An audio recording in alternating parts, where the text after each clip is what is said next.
નમસ્કાર મિત્રો, 21 એજ્યુહબ યુટ્યુબ ચેનલમાં આજે આપણે ટાટ એસ અને ટાટ એચએસ આ બંને જે છે પરીક્ષાઓ, તો તેમાં જે મુખ્ય પરીક્ષા છે જેમાં ગુજરાતી વર્ણનાત્મક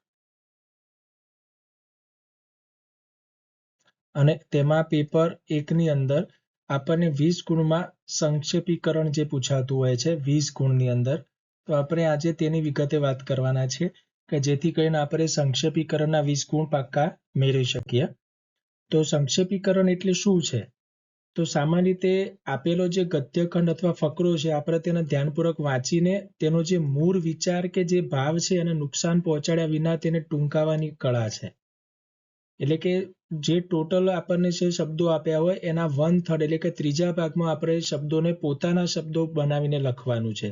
સાથે જે મૂળ ફકરો છે તેનો ભાવ કે વિચાર બદલાવવો જોઈએ નહીં. એટલે ટૂંકમાં સંક્ષેપીકરણ એટલે ગાગરમાં સાગર જેવી વાત છે એક પ્રકારની, જેમાં પરીક્ષામાં આ પ્રશ્ન તમારી ભાષાકીય સમજ અને ગ્રહણ શક્તિને ચકાસે છે. એટલે કે ઓછા સમયમાં આપણે ફકરાને વાંચી સમજી અને પોતાના શબ્દોમાં ઢાળી અને તેનો જે સાર જે છે તેને 1/3 જે શબ્દોમાં આપણે ઢાળવાનું છે. સંક્ષેપીકરણનું આદર્શ માળખું શું હોઈ શકે? તો તેની આપણે વાત કરીએ તો આદર્શ માળખાની અંદર પહેલું તો યોગ્ય શીર્ષક હોવું જોઈએ. એટલે સંક્ષેપની શરૂઆતમાં મધ્યમાં યોગ્ય અને આકર્ષક શીર્ષક આપવું ફરજિયાત છે. શીર્ષક સમગ્ર ફકરાના મૂળ વિચાર કે કેન્દ્રવર્તી ભાવને સ્પષ્ટ કરતું હોવું જોઈએ. પરીક્ષામાં શીર્ષક માટે અલગથી 1 થી 2 માર્ક્સ ફાળવવામાં આવે છે. એટલે ફોર એક્ઝામ્પલ આપણને 10 માર્ક્સનું સંક્ષેપીકરણ હોય તો તેમાંથી અંદાજે 2 માર્ક્સ તો ફક્ત શીર્ષક માટે હોઈ શકે છે તેવું કહી શકાય. શબ્દ મર્યાદાની જો વાત કરીએ તો જે સંક્ષેપ હંમેશા મૂળ ફકરાના 1/3 ભાગ એટલે કે ત્રીજા ભાગની અંદર આપણે કરવાનું હોય છે. એટલે ફોર એક્ઝામ્પલ જો 150 શબ્દોનો ફકરો હોય તો તેના 1/3 એટલે 50 શબ્દો, એટલે એપ્રોક્સિમેટ આપણે 40-45 શબ્દો 45-50 શબ્દો અથવા 50-60 શબ્દો વચ્ચે પણ ચાલી જતું હોય છે. તો શબ્દ ગણતરી માટે આશરે અંદાજ લગાવવો પૂરતો છે. એક શબ્દ આપણે ગણવાની જરૂર પડતી નથી. હવે ખાસ ધ્યાનમાં જે રાખવાની બાબતો છે એમાં શું કાઢી નાખવું, એટલે જે મૂળ ફકરો આપેલો હોય, મૂળ ગદ્ય જે આપ્યો તો તેમાંથી આપેલા ઉદાહરણો, દ્રષ્ટાંતો કે આંકડાકીય માહિતી જે છે આપણે દૂર કરવાની છે. સાથે અલંકારો, રૂઢિપ્રયોગો કે કહેવતોનો સાદા અર્થમાં લખી લેવા, એટલે કે એને સીધો નહીં પણ એનો અર્થના સ્વરૂપમાં અહીંયા રજૂઆત કરવાની. અને અમુક શબ્દો જે આપેલા હોય એનું વારંવાર પુનરાવર્તન કે વિચારોને ત્યાં ટાળવાની વાત છે. કેવી રીતે લખવું? તો મૂળ ફકરાના વાક્યોને આપણે સીધી નકલ અહીંયા કરતા નથી, પરંતુ મૌલિક ભાષામાં તેને લખવાનો છે. એટલે કે ફકરાનો જે મૂળ વિચાર કે અર્થ છે એમાં કોઈ ફેરફાર થવો જોઈએ નહીં. અને તેની સાથે પોતાના મંતવ્યો કે વિચારો સંક્ષેપમાં ઉમેરવા નહીં, પરંતુ જે ફકરો જે આપેલો છે એ ફકરાના સ્વરૂપમાં પોતાના વિચારો જે છે રજૂ કરવાના છે. આમાં સારા માર્ક્સ મેળવવા માટે, એટલે કે પૂરા 100% માર્ક્સ મેળવવા માટે આપણે શું કરીશું? તો સંક્ષેપીકરણમાં શું લખવું તેના કરતાં શું ન લખવું તેનું ધ્યાન આપણે જે આગળ વાત કરી એનું રાખીશું. બિનજરૂરી શબ્દોને દૂર કરીને મૂળ સારને પકડતા શીખવાનું છે. તેમાં પ્રથમ ફકરાને આપણે 2 થી 3 વાર ધ્યાનપૂર્વક વાંચવાનું છે. ત્યારબાદ એમાં જે મુખ્ય મુદ્દાઓ છે એના ઉપર અંડરલાઈન આપણે કરી શકીએ છીએ અને સંક્ષેપ લખવાની શરૂઆત કરવાની છે. અને સૌ પ્રથમ એ ફકરાના આધારે આપણે શું નક્કી કરી લેવાનું છે? શીર્ષક નક્કી કરી લેવાનું છે. હવે 2026માં મિત્રો આપણને કયા વિષયો ઉપર જે છે સંક્ષેપીકરણ પૂછી શકાય એમ છે?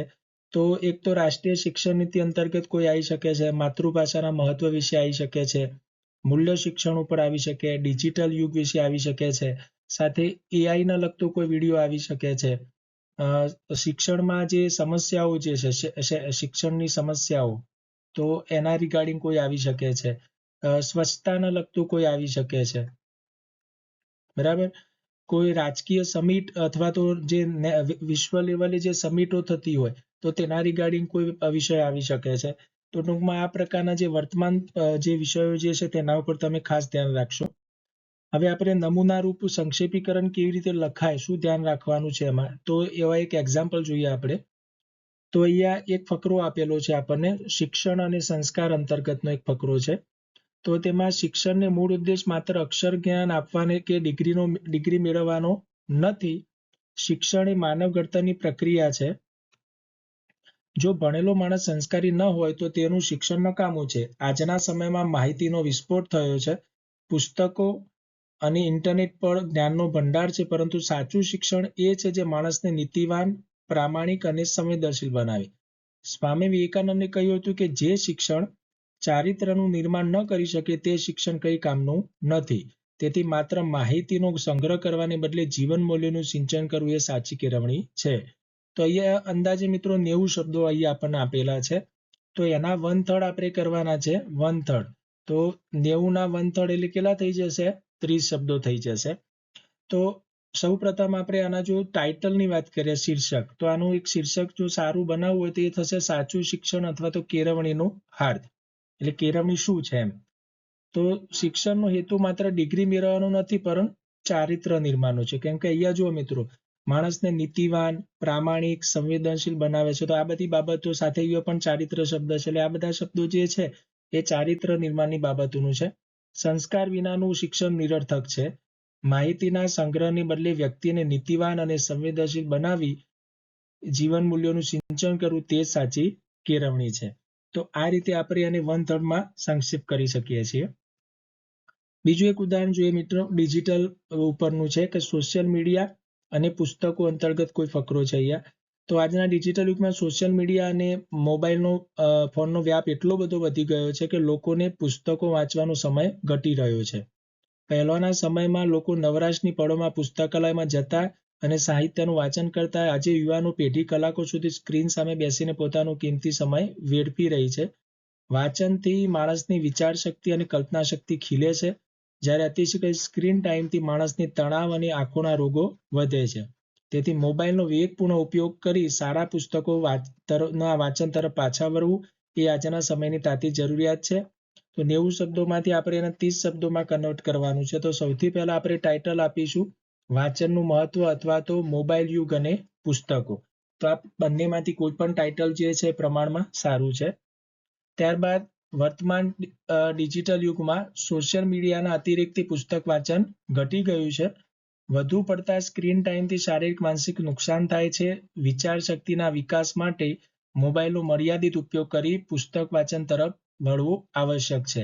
તો આ રીતે આપણે સમગ્ર ફકરાનો સાર જળવાઈ રહે તે રીતે આપણે એને કન્વર્ટ કરી અને 1/3 શબ્દોમાં રજૂઆત કરી શકીએ છીએ.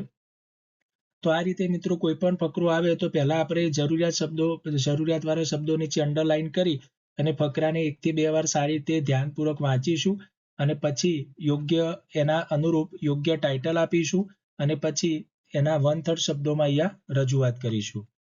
તો આ રીતે મિત્રો સંક્ષેપીકરણ અંગે તમને કોઈ પ્રશ્ન હોય તો તમે કોમેન્ટ બોક્સમાં જરૂર જણાવશો. અને આ જે વાત કરી એ બાબતોનું ધ્યાન રાખી અને નિયમિત પ્રેક્ટિસ કરશો તમે તો જરૂરથી તમે અહીંયા સંક્ષેપીકરણના 20 ગુણ મેળવી શકશો. આવા જ અગત્યના વિડીયો સાથે આપણે ફરીથી મળીશું મિત્રો. આભાર. Thank you.